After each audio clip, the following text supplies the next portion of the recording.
when I was a freshman, I joined a hiking kind of club, and we were going to, get good at hiking in the fall and then skiing in the winter.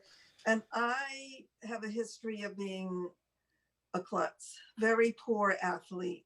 Although I can take a dance lesson and follow very well, athletics are not my, where I have any talent. Yeah. But I went along for the fun of it and everything. And I was a beginner skier and I was pretty careful. I fell like everybody, but I didn't overdo it.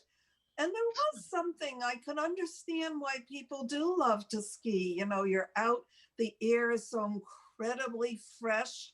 And after a while, you're not tired. You have this few hours where you're like, it kind of makes you look young and fresh. Very fresh, So this is what happened. We went to a ski lift place that had Puma lifts. Now, a Puma lift is a long bar that comes down off of the track. It's on the track, and you put it between your legs, and there's just a tiny little seat about this big. You're not really sitting on it, but you're leaning against the seat with your backside. And if you don't fall off, it's fine. And when you get to the top, I think they signal you a certain point, and then you're going to sort of get this thing out from under you. And you've got a few seconds to move away from it. Well, unfortunately, it fell. Somehow I lost it. I just couldn't hold it between my legs and do what I was supposed to. And halfway up the mountain, I lost it. And I'm just left halfway up the mountain. I didn't injure myself, fortunately, as I lost holding it, but I was no longer connected. And of course, no one was there to help me. So I guess you call this one of these coming of age moments where you either make it or you're killed or whatever. So I took off coming of age, that's for sure. Yeah. I took off my skis and I had to carry them along, with the poles. And I had to walk the whole way down back to the main building. And I sort of felt like, an explorer or somebody out in the wilderness. But really, I was really pretty tired and upset. And that was my story. And needless to say, I never went beyond really beginner level. And my husband, when we got married, really had no interest in skiing. So those skis kind of stayed from, back room to basement to garage for years and years and years. And they're gone. I don't even remember now exactly when I gave them away. So that's my Puma story. That's not really funny, but it's still like sort of weird. One of the weird moments. Stories to just relive in your life, but we have the famous Ming on tonight. Ming, you want to give us a story or what? Yeah. To put you on the spot. No, not at all. So we're telling winter stories about the snow. Like snow stuff. So I grew up in Michigan. I grew up in the Midwest, and I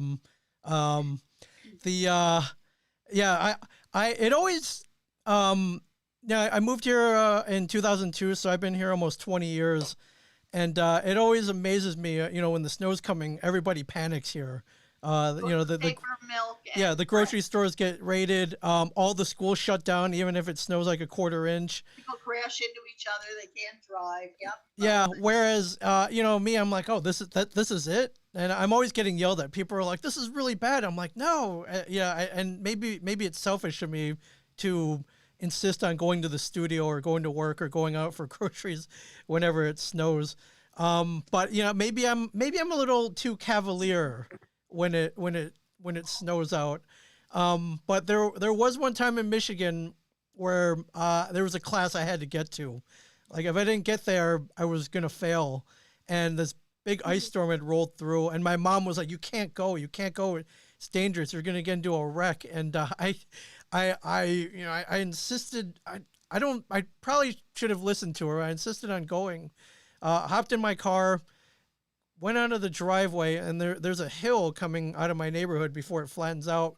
So I'm taking it slow down the hill, and all of a sudden, I hit a patch of ice, and my car spins around, and I start going down the hill backwards. And Oh my God. and it was at that moment I was like, you know what, I probably should have listened to my mom, and I It's too didn't. late. Yeah, but somehow I righted myself, and I was able to. I don't know how I did it. Maybe I watch a lot of movies, Steve McQueen, Bullet, There or, you go. and I was able to right myself, and I kept on going. I made it to class. I ended up, I think, getting a B or a C, so I didn't fail, and I guess it was a good thing I made it out of there. Can't But believe the teacher made it in and everything, yeah, I think they were on campus already. I was living off campus at the time, so I don't know if they would have. The thing about living in Michigan is they don't take that as an excuse that it's snowing too much out. I have another story too about the snow because just like you, living in Michigan, I wanted to go to the Tattinger Champagne Festival because I love to drink champagne. And it was in Newport, Rhode Island. And my friend and I took off from here and we called. We called Rhode Island and we said, hey, we're coming from New Jersey. It's snowing. And are you going to have it? And they said, oh, come on, New Jersey people. What jerks. Of course we're going to have it. We're Rhode Island. So we kept driving and we got about 3/4 of the way and we called them again and they said the same thing. And it was so white. It was a whiteout. You couldn't even see. And if anybody's ever gone into Newport, there's a bridge you got to go over. And all I could see driving, I was so nervous because bridges scare the hell out of me anyway, were the headlights of what I thought was a truck because it was real high. But I couldn't see the truck and the cars were swerving and all this. And I had a rental car, so it was a wreck. So we get there and we pull up and we get to the hotel and we check in and we said, okay, we're here for the Tattinger Champagne Festival. And they go, oh, we canceled that because of the snow. I said, we like took our lives in our hands. So they were so nice. They gave us the whole weekend for free. And they also said, you can go to the restaurant, which was beautiful. It wasn't like, hamburgers and French fries. And they said, eat anything you want, order whatever you want, the drinks you want, everything is free. And I just remembered that snow memory. It was really good, but it was dangerous. But Rhode Island was like Michigan. They thought, we got this in the bag, but they canceled it. Yeah, my question is, did you get all the champagne that you could drink? I imagine. No, I didn't have any champagne because it was like a regular bar, and but the next morning we were supposed to be in one of the big mansions. We were supposed to be in Rosecliff for the Champagne Festival. And we went over to the mansions and they were all closed because of the snow. But I wanted to show my friend Bob just whatever. So we walked up to the breakers and there was snow. We trudged through it and we saw a car. And I knocked on the door, knock. And this old man who was the caretaker, opened the door and he goes, we're closed and everything. And I went, oh, we came from New Jersey. I want Bob to see the breakers. And he said, you know what? Come on in. We'll walk around the house. And oh my God, it was like, I'm obsessed with that time period. So he was like, great. We just had the greatest thing. And it was a beautiful day. We'll never forget it. It was wonderful. I want to just ask Ming. Ming, were you by Traverse City at all? I was not. I grew up in Ann Arbor. That's where I went to school. Gold Blue Ann Arbor. Yeah. I was lucky enough to visit Traverse City back in 2019 before the up there. It's on my bucket list. It's beautiful, and what they say, it's one of the cherry capitals of the world apparently, and I had to get a slice of the cherry pie. And I made some great friends up there. I really hope to go back. I'm probably glad that I'm not there now. I think I'm just too old for all this snow. Even though I say I'm cavalier and I'll go out in any condition, I just don't. Yeah, I would. I think very crowded place, so it's not like driving on a road all by yourself. It's a big deal to go out there. It really is. So anyway, Barbara. Any Things you're thinking about? I'm thinking about when we were young and the enthusiasm and the excitement that we kind of felt when it snowed. And one little story comes to my mind just about the end of that part of my life, late 20s.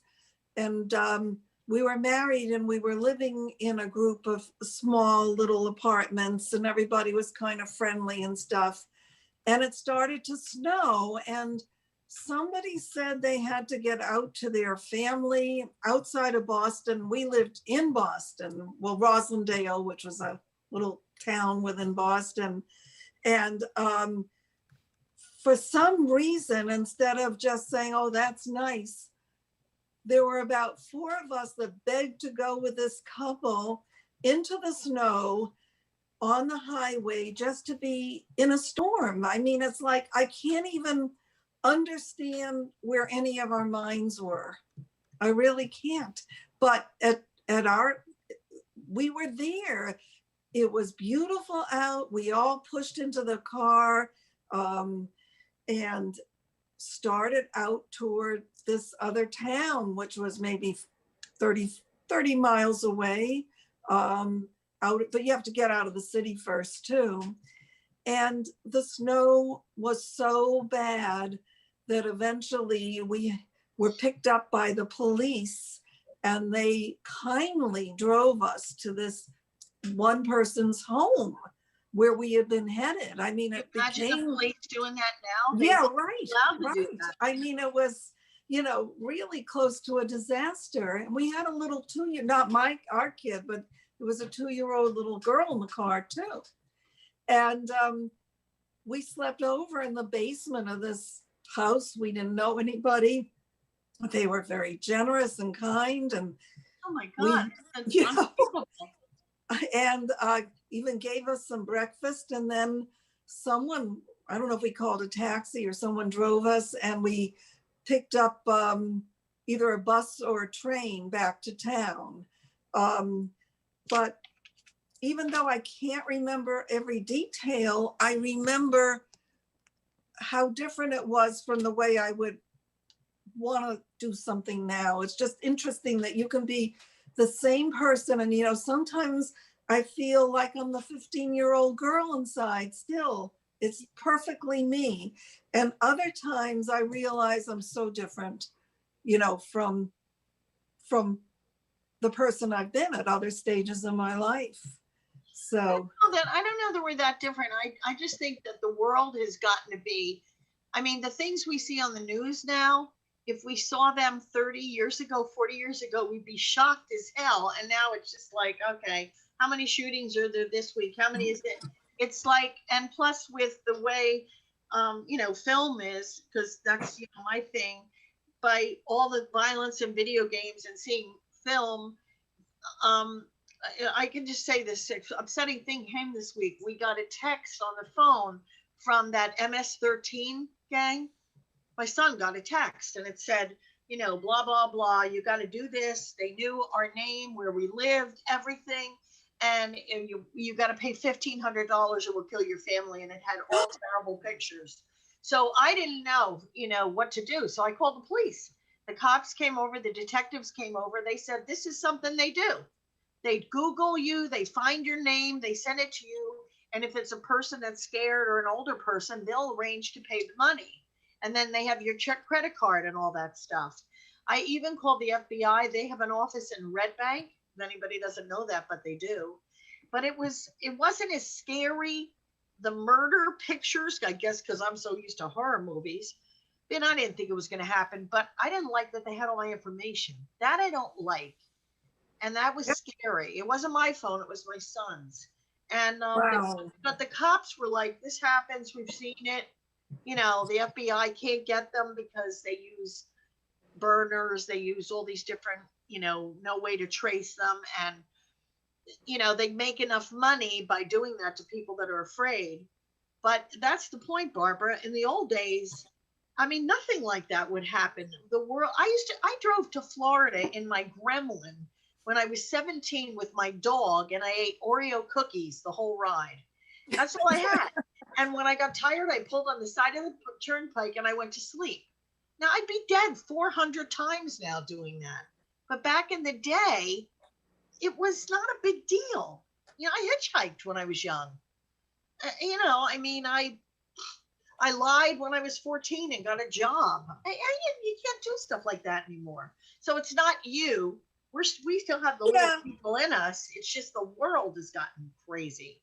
Well, Too populated, I guess. I don't know. I don't know what it is. and yet when I went to a mixer my senior year of college, just because I had nothing to do that night, and what I thought was a friendly fellow that I was not at all interested in. In fact, I was even dating someone. I guess he was, I don't know where he was, but anyway, just to do something, I went to this mixer. And so he offered me a ride home, and I said, okay. And he ended up parking the car in a dark place near the edge of one of those parks in Manhattan where there's a lot of rolling hills and stones and stuff and little cliffs, and basically held me prisoner there till about 5 a.m. talking about his gun in the glove compartment and how wealthy he was, and sort of trying to intimidate me, and obviously looking for some sort of male-female adventure. And poor Barbara. Finally, God. I'm sweating. He's sweating. I couldn't stand the smell of his sweat. I mean, it was awful. And around 5 a.m., 4:30 or 5, he gave up. Maybe he started to get scared as he realized it would be, getting a little light soon. So he drove me. He said, he started to drive toward my dormitory. And when we got to a red light about a block away, I jumped out of the car. That was one of my amazing jumps from the car. There you go. You are athletic. So you jumped from the car. And he left. That is weird. I went from silly cat stories to almost being raped in the car. We really said right, didn't we? I rang the bell, and the housekeeper of the dormitory, was aggravated, but of course she let me in. I went into my bed trembling, perspiring, trembling, and didn't really sleep, but I lay there like in shock, you can't even unravel enough. And then as soon as the phones were turned on and I thought my parents would be up, I called my parents, and they were very disturbed. And my father asked me about this fellow, and I told him what I knew, that he went to Columbia School of Law. Can you imagine that? Yeah. And his name, I didn't know his address, but I knew what state he was from. And I told him, and my father was, okay, he said, okay, I'll get back to you later. And my father was a very, very determined, forceful person who did what he could for anybody. Sometimes he couldn't do what they needed, but if he could do it and he could help someone, he did. And so later in the day, he called me and he told me that he had talked to the dean of the School of Law. I mean, that was my father. You have to talk to somebody important. He did it. And they had quite a discussion in which it became clear that this fellow's father gave a lot of money. And would it be sufficient if the fellow called and apologized? And, I said, okay. I mean, I don't think in those days we were really prepared to handle a lawsuit the way today people think about something. Nowadays, they'd probably be expelled. So, father or buried, he'd give them another library or something. So, right. So about an hour or two later, this guy calls. Now he sounds meek and mild, says he apologizes. I say, okay, and I hang up. And that was the end of that adventure.